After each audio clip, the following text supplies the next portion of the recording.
So well मेरे entrepreneur, सो कैसे हो यार आप लोग। आई होप आप सब लोग चकाचक होंगे। सो यार आज आ चुके हैं हम एक नई वीडियो के साथ वापस। और जैसा कि यार आप लोगों को पता होगा कि ये चल रही है हमारी सुपर 100 सीरीज का लेक्चर नंबर 3, ठीक ना, जिसमें यार अपन लोग करवाने वाले हैं लेवल नंबर 2। चैप्टर का नाम है अपना अम्ल क्षारक तथा लवण, ठीक है। वैसे अपना तो लेक्चर नंबर बहुत हो चुके हैं, लेकिन जो अम्ल क्षारक का चल रहा है वो अपना लेवल नंबर 2 इस बार चलने वाला है, ठीक। सो यार अगर इससे पिछली वाली अगर आप लोगों ने वीडियो नहीं देखी है तो वो वीडियो आप लोग ज़रूर देखिएगा, ठीक है। देखिए ये हमारा है लेवल नंबर 2, ठीक। इससे पहले मैं आप लोगों को थोड़ी बता दूं कि हम लोगों ने यार MCQ का यानी कि आप लोगों के सही विकल्प का लेवल नंबर 3 के बोल तो लेवल नंबर 1 के क्वेश्चन सॉल्व कर लिए हैं। और इससे भी पहले हम लोगों ने पूरा का पूरा आप लोगों का अम्ल एवं क्षार का जो आप लोगों का चैप्टर है इसको पूरा का पूरा रीड किया है, ठीक है।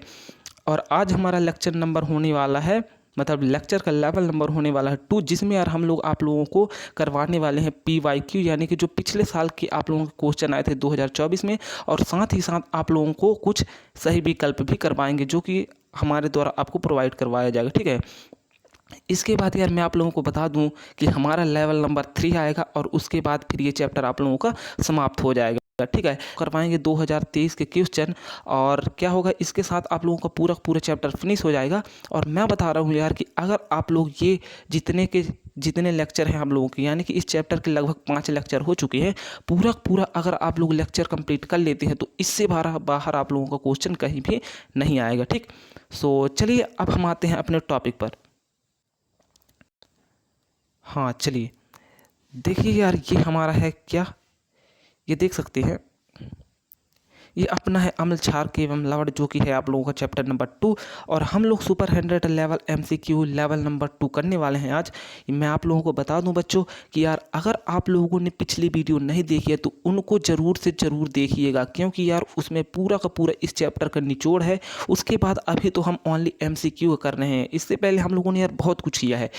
तो मैं आप लोगों को बता दूं कि अगर आप लोग सिलेक्शन चाहते हैं तो पूरे के पूरे लेक्चर बिल्कुल सिंसियरिटी से सॉल्व करिए, ठीक है ना, अनुशासन से सॉल्व करिए। सो चलिए हम देखते हैं क्वेश्चन नंबर 1। इसके बाद देखिए मैं आप लोगों को दिखा दूं, ये आप लोगों का कुछ क्वेश्चन होगा। उसके बाद यार हम लोग करने वाले हैं PYQ, ये देख सकते हैं जो आप लोगों का 2024 में आया है इस चैप्टर से, ठीक है ना। ये देख सकते हैं, ये देख सकते हैं पूरा पूरा हम लोग क्वेश्चन भी लेकर आए हैं 2024 का। मैं बता रहा हूँ यार फ्री ऑफ कॉस्ट इतना ज़्यादा आप लोगों को सुपर 100 का कंटेंट आप लोगों को कोई भी नहीं देगा, ठीक है ना। इसलिए मैं आप लोगों को बोलता हूँ कि आप लोग चैनल से जुड़ जाइए, चैनल को सब्सक्राइब कर लीजिए, वीडियो को लाइक कर दीजिए और बिल्कुल सिंसियरिटी से पढ़ाई करना स्टार्ट कर दीजिए, क्योंकि यार अब ज़्यादा टाइम नहीं बच रह गया है, ठीक है। चलिए आप लोगों को बताना है हम लोग हमारा फर्स्ट क्वेश्चन क्या है बच्चों। इसको जूम कर, नहीं ठीक है जूम, थोड़ी जूम देखा जाए कि जूम हो पाएगा कि नहीं। बस इतना ही जूम हो गई, ठीक है। चलिए देखिए फर्स्ट क्वेश्चन हमारा क्या बोलता है बच्चों कि कौन सा अम्ल प्राकृतिक में सबसे मजबूत अम्लों में से एक है और प्रयोगशाला में प्रयुक्त होता है। आप लोगों को बताना है कि कौन सा अम्ल है जो कि कहाँ पाया जाता है, सबसे पहले तो प्राकृतिक में, ठीक।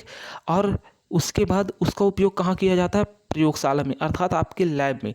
तो देखिए जो आप लोगों का CH3COOH है ये बिल्कुल नहीं किया जाता, ठीक। उसके बाद HCl हाइड्रोक्लोरिक, ये तो प्राकृतिक है नहीं, ठीक। उसके बाद आप लोगों का क्या हो जाता है HNO3 यानी कि शांत नाइट्रिक अम्ल, ये भी नहीं आप लोगों का। तो आप लोगों का राइट ऑप्शन जो हो जाएगा वो हो जाएगा H2SO4 सल्फ्यूरिक अम्ल आप लोगों का हो जाएगा, ठीक है। इसका प्रयोग कहाँ किया जाता है बच्चों, प्रयोगशाला में भी किया जाता है और प्राकृतिक रूप से अवेलेबल भी है, ठीक। ठीक है सर। अब देखिए अब क्या है कि किस यौगिक का जल योजन प्लास्टर ऑफ पेरिस बनाता है। ऐसा कौन सा यौगिक है इनमें से जिनका तो सबसे पहले हम लोग जल योजन करते हैं, यानी कि जल के साथ उसकी अभिक्रिया कराते हैं, ठीक है ना। क्या कराते हैं, जल के साथ अभिक्रिया कराते हैं, तत्पश्चात हमारा बनता है क्या, प्लास्टर ऑफ पेरिस। ऐसा कौन सा यौगिक है आप लोगों का। तो देखिए जो आप लोगों का कैल्शियम कार्बोनेट है ये बिल्कुल नहीं है, ठीक है ना। जो आप लोगों का कैल्शियम ऑक्साइड ये भी नहीं है, फिर कैल्शियम ऑक्साइड ये वाला ये भी नहीं है आप लोगों का, ठीक है ना। तो इसका राइट ऑप्शन क्या हो जाएगा बच्चों, आप लोग जल्दी बताइए। तो सर जो इसका राइट ऑप्शन हो जाएगा वो हो जाएगा कैल्शियम सल्फेट हो जाएगा, ठीक है ना। और प्लास्टर ऑफ पेरिस का बच्चों आप लोग सूत्र भी बताइए, चलिए क्या होता है प्लास्टर ऑफ पेरिस का सूत्र क्या होता है। तो इसका सूत्र होता है sir calcium sulphate dot half H2O, calcium sulphate plus अर्ध हाइड्रेट इसका नाम है, किसका, प्लास्टर ऑफ पेरिस का। ठीक है, मैं आपको यार MCQ के साथ साथ कुछ एक्स्ट्रा नॉलेज भी दूंगा, ठीक है ना, क्योंकि देखिए कहीं मान लीजिए इस क्वेश्चन से आप लोगों को ये ना पूछ करके मान लीजिए पूछ दे प्लास्टर ऑफ पेरिस का सूत्र क्या होता है, तो वैसे तो आप लोग बता दें, क्योंकि मैंने फर्स्ट वीडियो में पूरा का पूरा हर एक चीज़ हर एक पॉइंट NCERT बताया है, लेकिन यहाँ भी मैं आप लोगों को साथ साथ बताते चलता हूँ, ठीक है। अब देखिए ये आप लोगों को क्वेश्चन क्या है कि लिटमस कागज का रंग लाल से नीला कब हो जाता है। एक ट्रिक मैंने इसकी बताई थी ना, क्या, अनिल, सबसे पहले आप लोगों को क्या हुआ बच्चों, अनिल। उसके बाद सेकेंड ट्रिक आप लोगों की क्या थी, छलनी। ठीक, इसमें क्या होता है, अम्ल जो होता है वो क्या करता है, नीले लिटमस को लाल कर देता है, अनिल, ये यहाँ पास ना होगा, यहाँ पास ला होगा। अनिल जो होता है यानी कि अम्ल जो होता है नीला लिटमस को लाल कर देता है, लेकिन इधर क्या बोला गया है कि लाल लिटमस को लाल कर देता है, बोले तो लाल से नीला हो जाता है। क्या हो जाता है बच्चों, लाल से आप लोगों का नीला हो जाता है। ठीक, तो ऐसा कौन सा इसमें ट्रिक आप लोग देखिए कि लाल से नीला किस में होता है, अनिल में क्या होता है, नीला से लाल होता है, क्षार में क्या होता है, लाल से नीला, छलनी, लाल से नीला, तो इसका क्या होगा, क्षारीय विलयन में। ठीक है, चलिए अब देखिए क्या है कि यदि किसी विलयन का मान pH मान 1 है तो वह कैसा होगा। तो देखिए इसका मैं आप लोगों को एक तरीका बताया था बच्चों कि जो आप लोगों का pH स्केल होता है, क्या होता है pH स्केल कुछ इस प्रकार से होता है। ठीक, यहाँ पास आप लोगों को क्या होता है, 7 होता है, जहाँ पर कि किसी भी विलयन की जो क्या होती है सांद्रता कहा जाए तो वो क्या होता है, वो विलयन उदासीन होता है। ठीक, यहाँ पर आप लोगों का 0 होता है, 1 होता है, 2 होता है, 3 होता है, 4 होता है, 5 होता है, 6 होता है। ठीक, इधर 7 हुआ, ठीक, फिर 8 हुआ, इधर 8 हुआ, फिर इधर 9 हुआ, 10 हुआ, 11 हुआ, 12 हुआ, 13 हुआ और इधर 14 हुआ। ठीक, आप लोगों का ये 14 हुआ। देखिए अगर आप लोग 0 से 7 तक जाते हैं तो क्या होगा बच्चों, अम्ल का प्रभाव क्या होगा, समझिए अम्ल का प्रभाव आप लोगों को क्या होगा, कम होगा। ठीक, क्या होगा, अम्ल का प्रभाव कम होगा और क्षार का प्रभाव क्या होगा, ज़्यादा होगा। ठीक, अगर आप लोग क्या करते हैं कि अगर आप लोग 8 से 14 की ओर जाते हैं, क्या करते हैं, अगर आप लोग 8 से 14 की ओर जाते हैं तो क्षार का प्रभाव तो ज़्यादा होगा, अम्ल का प्रभाव तो ऑलरेडी कम हो जाएगा। ठीक, लेकिन अगर आप लोग 14 से आते हैं किधर, 8 की ओर, इस तरह आते हैं तो आप लोगों का क्षार का प्रभाव क्या होगा, कम होगा। ठीक, और अगर आप लोग 7 से इधर की ओर आते हैं 0 की ओर तो इधर क्या होगा, अम्ल का प्रभाव कम होगा। किसका प्रभाव, अम्ल का। आप लोगों को तो ये तो पता होगा ना कि 0 से 7 तक अम्लीय विलयन होता है, मतलब विलयन की जो सांद्रता होती है वो अम्लीय प्रभाव की होती है, और 8 से जो आप लोगों का 14 होता है वो किस प्रकार का होता है, क्षारीय। तो अगर आप लोग 0 से 7 की ओर जाएंगे तो अम्ल का प्रभाव बढ़ेगा, और अगर 7 की बोलते अम्ल का प्रभाव कम होगा, और अगर 7 से 0 की ओर आएंगे तो अम्ल का प्रभाव क्या होगा, ज़्यादा होगा। तो इसमें क्या बोला है कि प्रास नंबर 1, तो प्रास नंबर 1 पर बच्चों क्या होता है कि अम्ल का प्रभाव बहुत ही अधिक होता है। क्या होता है, बहुत ही अधिक होता है, यानी कि विलयन क्या होगा, अत्यंत अम्लीय होगा।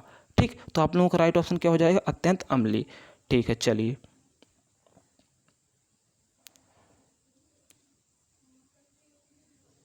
अब देखिए पांचवा में क्या बोला है कि यूनिवर्सल इंडिकेटर। यूनिवर्सल इंडिकेटर का मतलब क्या होता है, सर्वात्विक सूचक।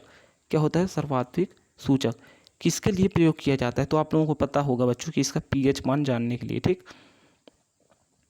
अब देखिए इसका बताइए कि जब आप लोग क्या करते हैं कि हाइड्रोक्लोरिक एसिड लेते हैं और सोडियम हाइड्रोक्साइड लेते हैं और इनकी अभिक्रिया कराते हैं तो यह अभिक्रिया क्या कहलाती है।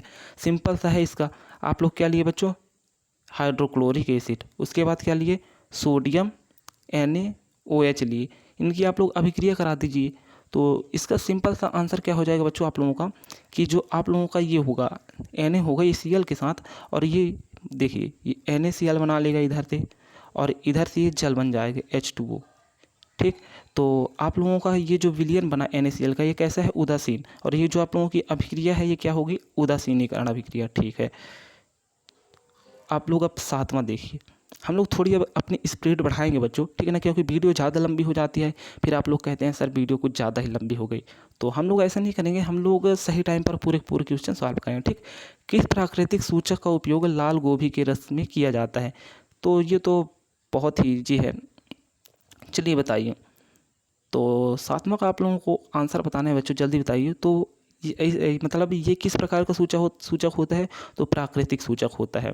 ठीक है, कृत्रिम सूचक आप लोगों का दो होता है, एक होता है मेथिल ऑरेंज और एक आप लोगों को पता होगा, ठीक है ना। नहीं पता तो मैंने पिछली वीडियो में बताई थी और आप लोगों को कमेंट में उसको टाइप करना है। ठीक ठीक है।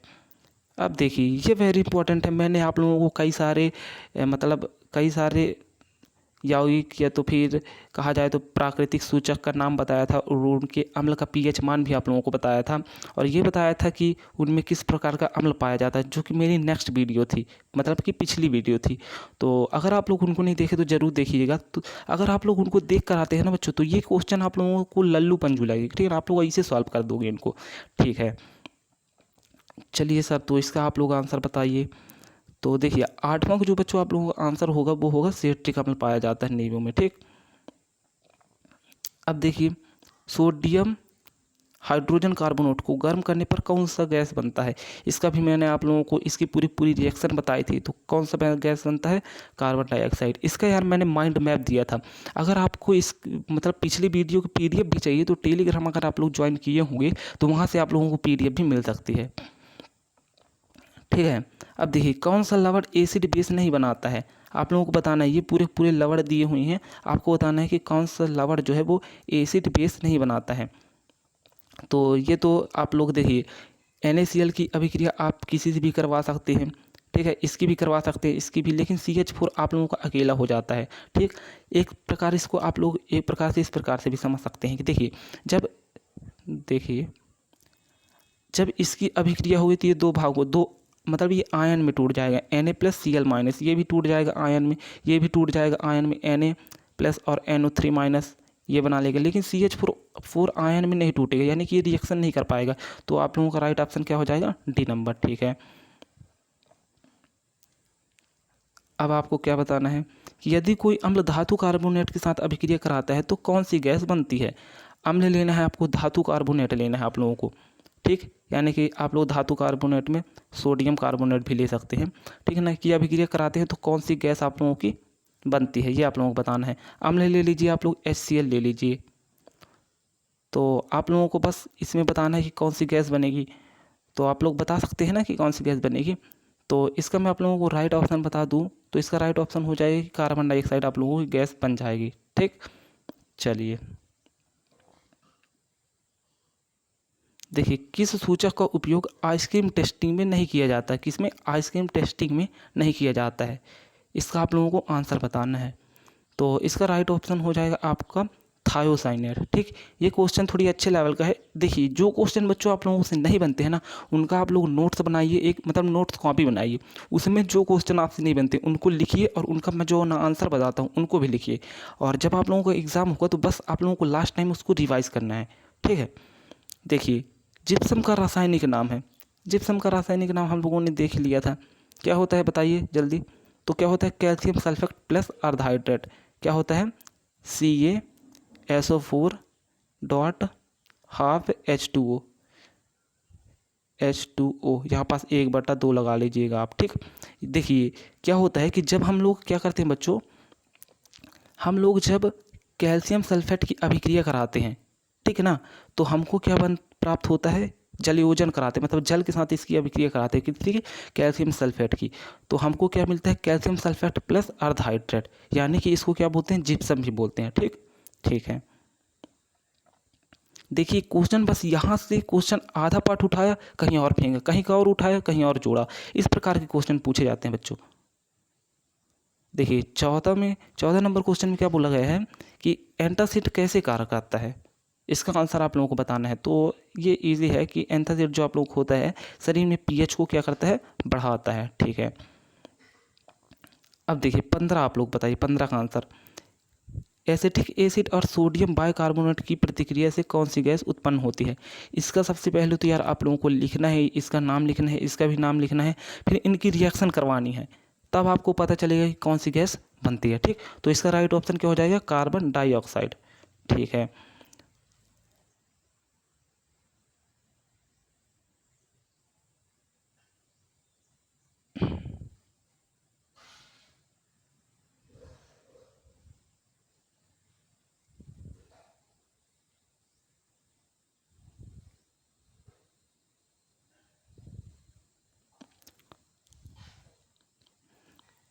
कितने नंबर में थे बच्चों अपन लोग?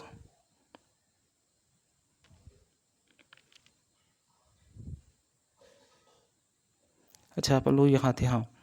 चलिए देखिए, हाँ तो इसका राइट ऑप्शन आप लोगों का क्या हो जाएगा बच्चों? तो इसका जो आप लोगों का राइट ऑप्शन हो जाएगा वो कार्बन डाइऑक्साइड हो जाएगा। ठीक, ठीक है। देखिए ये यार, ये जो चीज़ें हैं ना कुछ कुछ, वो थोड़ी याद करने वाली होती हैं, जिनको आप लोगों को याद करना है। जैसे कि सोडियम हाइड्रोक्साइड को कभी कभी कहा जाता है, क्या कहा जाता है? ये थोड़ी याद करने वाली चीज़ है। ठीक, तो इसको कास्टिक सोडा भी कहा जाता है, सोडियम हाइड्रोक्साइड को। ठीक, ठीक है सर। अब देखिए पीएच स्केल किस वैज्ञानिक ने, यार अगर आप लोगों ने एनसीईआरटी मेरे द्वारा पढ़ी है, या तो फिर मैंने जो बोला था कि जिस पार्ट के एनसीईआरटी को आपको पढ़ना है, अगर आप वो पढ़ा है तो आपसे ये क्वेश्चन बहुत ही इजी तरीके से सॉल्व हो जाएगा, और भी क्वेश्चन सॉल्व हो रहे होंगे। ठीक, देखिए ये जो 17 है इसमें क्या बोला गया है कि पीएच स्केल किस वैज्ञानिक ने विकसित किया था। तो मैंने अपनी वीडियो में बताया था, क्या बताया था कि सोरेनसन नामक वैज्ञानिक ने क्या किया था, पीएच स्केल को विकसित किया था। ठीक है, ठीक है सर। देखिए मिल्क ऑफ मैग्नीशिया, ये थोड़ी लगता है इस चैप्टर का नहीं है ये क्वेश्चन।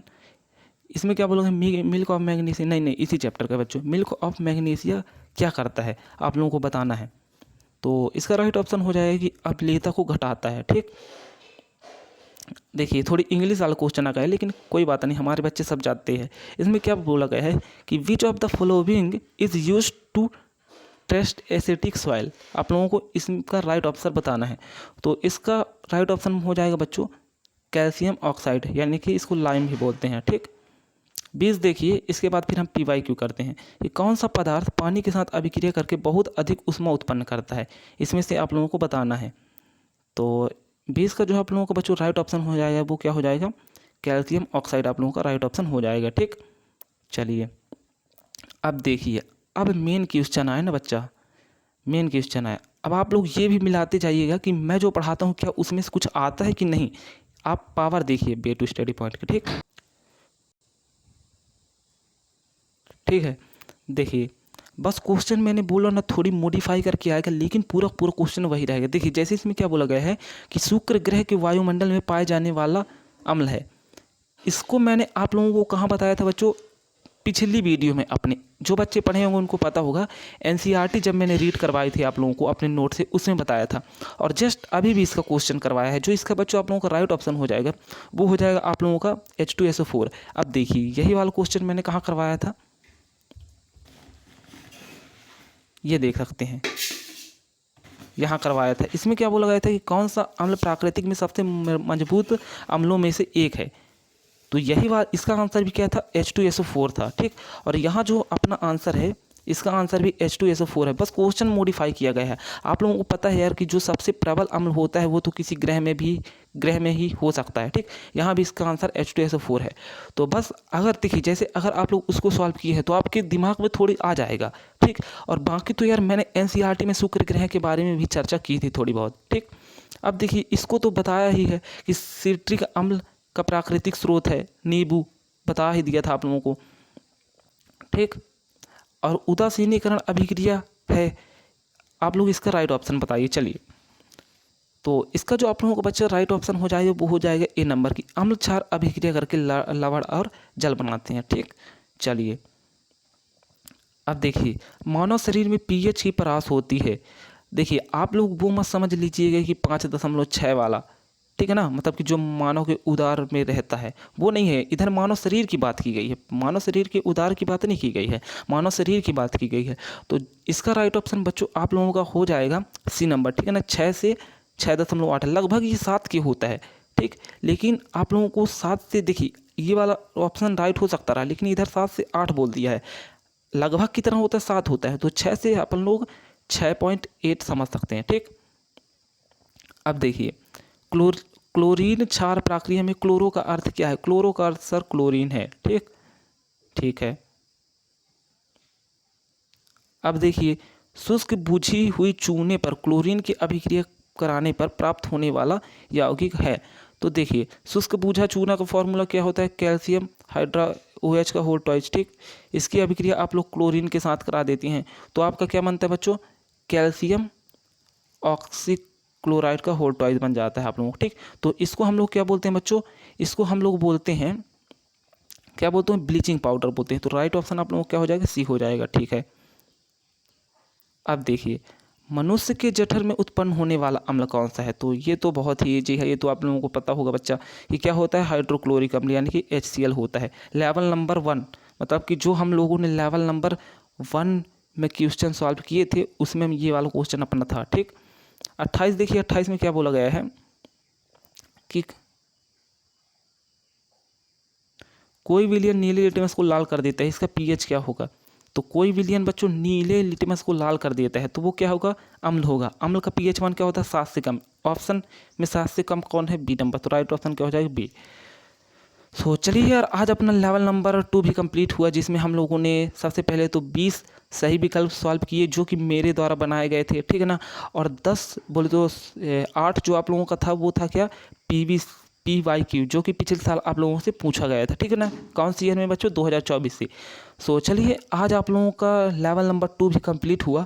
अब जो हमारा नेक्स्ट पार्ट होगा बच्चों, वो होगा लेवल नंबर क्या, अपना लेवल नंबर आप लोग, हम अपना जो होगा वो होगा 3, जिसमें हम लोग क्या करेंगे, 20 MCQ करेंगे इसी प्रकार से। उसके बाद हम लोग करेंगे क्या, 2023 के इसी चैप्टर के, जो आप लोगों के 2023 के सुपर हैंडर में पूछा गया था, इसी चैप्टर से उसका क्वेश्चन हम लोग सॉल्व करेंगे, ठीक है। तो चलिए बच्चा पार्टी, आज के लिए बस इतना ही। अगर यार आप लोग चैनल में नए हैं तो चैनल को सब्सक्राइब करके वीडियो को लाइक ज़रूर कर लीजिएगा। सो चलिए, मिलते हैं नेक्स्ट वीडियो में। जय हिंद, वंदे मातरम।